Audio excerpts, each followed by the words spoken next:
Si vous êtes au centre-ville ou si vous y êtes passé récemment, vous avez certainement été dérangé, interpellé par le bruit des casseroles provenant de la Sopeco. Un concert de casseroles en plein centre-ville de Brazzaville. Une fois de plus, les agents de la Société des postes et d'épargne du Congo réclament au total 41 mois d'impayés. Comme à la STPU, le management est ici pointé et nous recevons à cet effet l'un des syndicats de cette entreprise. Alors, bonsoir Monsieur le Secrétaire Général. Bonsoir Madame la journaliste. Merci d'être avec nous ce soir. Alors, il y a à peu près une année, nous recevions ici le porte-parole de l'intersyndicale de la Sopeco pour évoquer une situation similaire, un concert de casseroles, des mécontentements par rapport au comité de direction. Cette fois-ci, 41 mois d'impayés. Qu'est-ce qui se passe réellement à la Sopeco? Merci Madame la journaliste, premièrement de nous inviter sur votre plateau. C'est normal.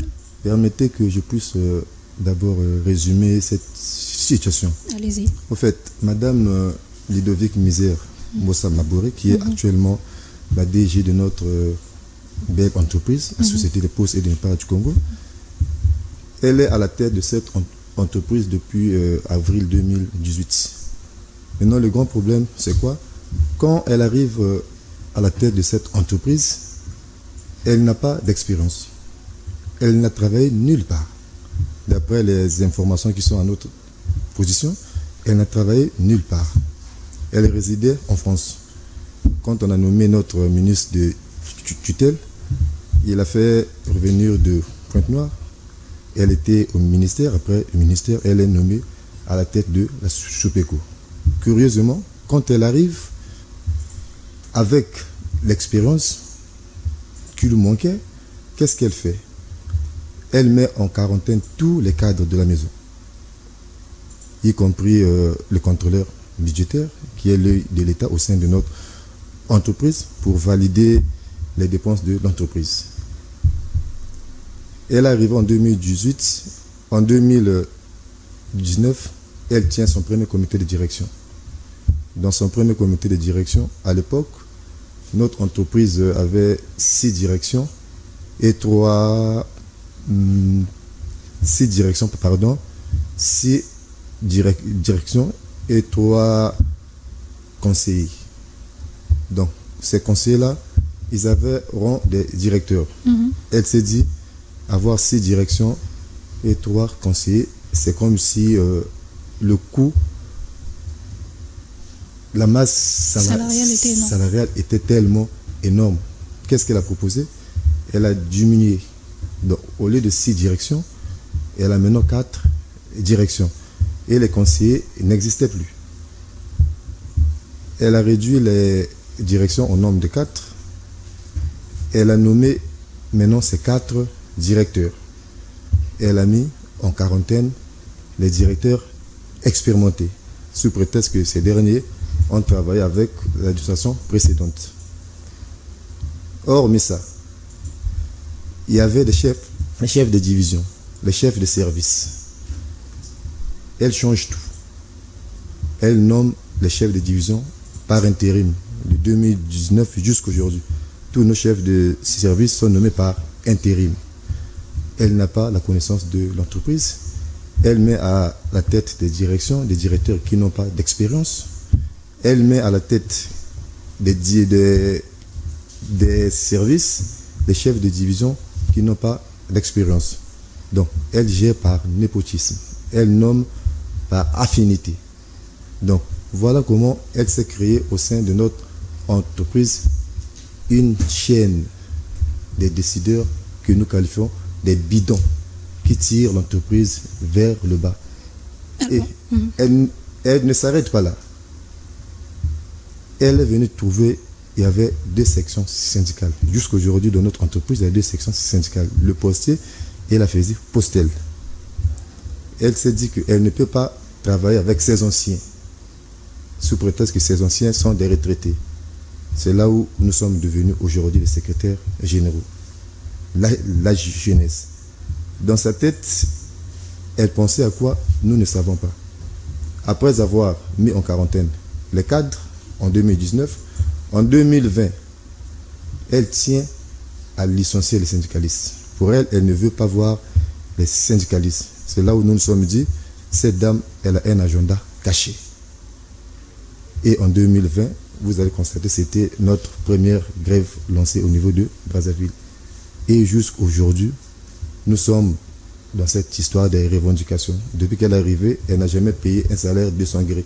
C'est des sites à répétition. Pourquoi on vous paye? Il faut manifester. Or, nous ne sommes pas recrutés pour manifester, pour avoir un salaire. Donc voilà, en quelque sorte, là où est parti le mal de notre entreprise. Moi, ce que j'ai envie de comprendre, c'est le lien entre ces nominations, certainement pour donner un nouveau souffle à l'entreprise, et aujourd'hui, toutes vos réclamations. Il y a quel lien, puisque finalement, les revendications principales sont notamment vos mois d'impayés, Oui, mais 41 mois, bien sûr. la Sopeco, c'est l'État qui en est propriétaire. Bien sûr. À ma souvenance, au dernier comité de direction, il fallait un peu plus de 4 milliards de francs CFA pour solder la dette sociale et salariale. Montant réclamé à l'État. Pourquoi cette faute est imputée au manager actuel? Bien, si la faute est imputée au manager actuel, vous savez, quand il y a des comités de direction, il y a les délibérations. Et quand il y a les délibérations sont soumises au gouvernement via notre ministre de tutelle. C'est la question que nous nous posons étant les représentants syndicaux. Ce n'est pas pour la première fois que notre administration tient des comités de direction. Mais tout ce que nous avons connu comme des délibérations, rien n'a jamais été pris en compte jusqu'à aujourd'hui. Est-ce que notre tutelle prend en compte des délibérations du comité de direction qu'il soumet à la table du gouvernement pour d'interrogation? Parce que même concernant le dernier comité qu'on a tenu là, oui, je faisais partie des administrateurs qui ont représenté les travailleurs. Nous avons demandé à l'État congolais de prendre en charge notre dette salariale et sociale qui fait 4 milliards 40 et quelques millions. Mais jusqu'à aujourd'hui, rien n'est fait. Rien n'est fait. C'est ce que nous constatons. Est-ce que vous ne vous adressez pas à la mauvaise personne, puisque finalement c'est l'État qui doit solder cette dette, si l'argent ne vient pas forcément des caisses de la Sopeco? D'accord. En fait, on ne s'adresse pas à la mauvaise personne. Nous nous adressons à notre Madame la DG, qui est Ludovic Mbossa Misère Mabouré. Quand vous dirigez, il y a des préoccupations. Notre entreprise n'est pas aussi si pauvre comme telle. Non. Notre entreprise a du potentiel. Par rapport à nos propres recettes, on peut nous payer un salaire sur 2. Et je pense bien en 2022, notre ministre du tutelle est passé à la télé devant les médias, donner la marge de nos recettes. 30 millions. Donc, fourchette va de 30 millions à 19 millions. Mais si notre masse salariale fait 40 millions, comment vous pouvez imaginer qu'on peut accumuler 3 mois de salaire impayé, voire 4 mois, si la masse salariale est à hauteur de 40 millions? Mais si on peut avoir des recettes à hauteur de 30 millions le mois, ou 20 millions le mois, donc ça nous rassure qu'on peut au moins avoir un salaire sur 2. Mais je ne m'arrête pas là. Quand Madame la DG a tenu son premier comité de direction, elle avait jugé bon de diminuer les directions. En diminuant les directions, qu'est-ce qu'elle fait? Elle crée encore des postes de consultants. Et elle a plus de 4 consultants. Ça n'augmente pas de la masse salariale. Et c'est qu'un genre de consultants. C'est des consultants permanents qui n'ont pas de cabinet d'audit, qui n'ont pas de cabinet de conseil. Ils sont tout le temps dans nos locaux. Ils n'ont pas de bureau. Donc ce sont des consultants fabriqués. Ce n'est que normal. Si tu es à la tête d'une entreprise, tu as eu cette, je peux dire que cette grâce, c'est une grâce. Parce que les nominations ne sont faites pas par concours. C'est une grâce. Elle a eu cette grâce. Mais si tu veux satisfaire ton entourage, mais trouver au moins des gens compétents qui peuvent sauver ta boîte là où tu exerces. Mais curieusement, nos consultants ne sont que des consultants fabriqués par notre DG. Parce qu'ils n'ont pas de cabinet d'audit ni de conseil. Si on lui pose la question, qui nous donne les adresses de ces consultants-là, leurs cabinets sont où? Elle n'aura pas le culot de venir ici pour dire le contraire. Venons-en à la situation sociale des travailleurs de la SOPECO. Comment vivent-ils aujourd'hui, puisque finalement coupés de leur gain, de leur salaire? Vraiment, Madame la directrice, merci pour cette question. Je dis, nous traversons des moments difficiles. Nous sommes comme des jeunes retraités. Je peux dire que les retraités vivent mieux que nous. Parce que nous, si on prend d'abord notre salaire, nous sommes les derniers au Congo. Nous sommes payés à l'indice 200. Un inspecteur chez nous ne gagne pas 200 000 ou plus de 200 000. Et aujourd'hui, nous accumulons 41 mois de salaire impayé. Donc, nous vivons des moments difficiles. Je peux dire que moi, je suis le secrétaire général. Je reçois des appels de partout. Ceux de Pointe-Noire, ceux de l'intérieur, pour essayer un peu de m'exposer leurs problèmes. D'autres, les femmes ont fui. D'autres, les enfants ne sont plus scolarisés. D'autres sont retournés chez les parents. Alors que la scolarité des enfants, c'est un droit. Donc vous vous imaginez.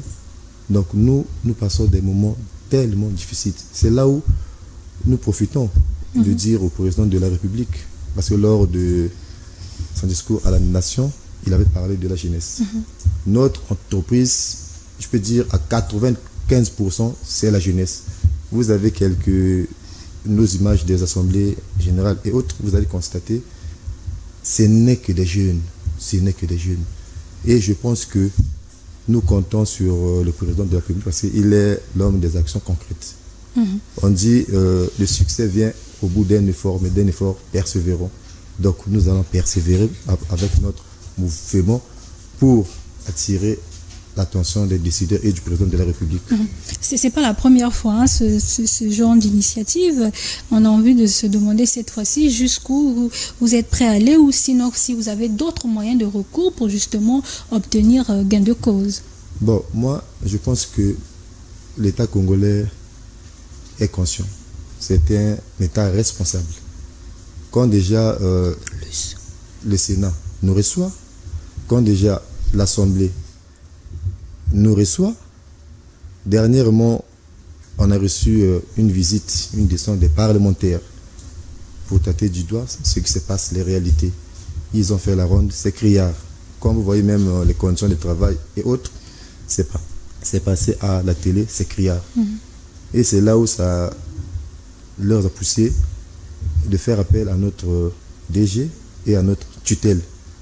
Mais constat fait, on revient toujours sur ce même problème du management au niveau du Sénat. C'était du management, au niveau de l'Assemblée, du management. Même le courrier du Premier ministre, on constate que ce n'est que du management. Et quand on a posé à notre tutelle la question du management, elle a rassuré les parlementaires que le comité qu'on a tenu en décembre là, il allait, ou on devait parler du management. Mais curieusement, rien n'est fait. C'est là où l'ensemble des travailleurs de la SOPECO, ils ont dit c'est maintenant du ras-le-bol. Nous en avons marre, il faut que cette dernière parte. Ça en fait.